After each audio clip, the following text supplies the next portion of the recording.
Kosova fitoi shumë. Përveç se ka fitu lojtar të ri për të ardhmen, ka fitu edhe shumë njerëz që njohin lojën e futbollit, ka fitu histori. Edhe më e mira është që për të ardhmen kemi një garancion të lojtarëve shumë të mirë, shumë të mëdhej. Një prej tyre është Muriç, pastaj kemi në reportin e mbrojtjes kemi Gallopenin që më të vërtet po shkëlqen, po ashtu kemi edhe Hajdarin, një lojtar i Hoffenheimit që po mëton me ekipin e tij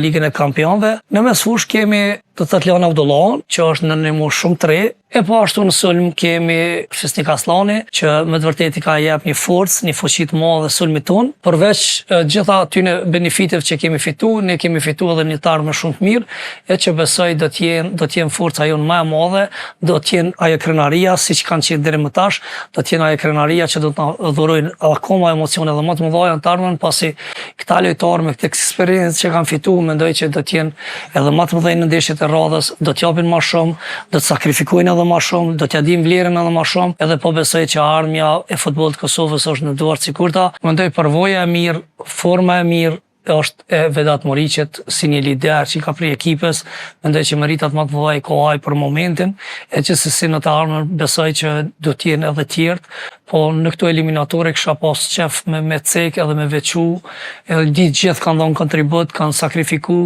kanë dhënë gjithçka nga vetja, maksimumin, po lideri i këtyre eliminatoreve, lideri që i ka prej ekipës është Vedat Muriç. Tashmë na mbetet rrugtimi tjetër që nuk është as pak i lehtë, është evropiani, po jemi në Nation League, jemi tashmë si favorit, jemi në grupën B që na favorizon me ekipe pak më dobta, edhe është mundësia jonë e dytë që të jemi në Europian, pra që duhet jetë synimi ynë i radhës. Shënjestër.net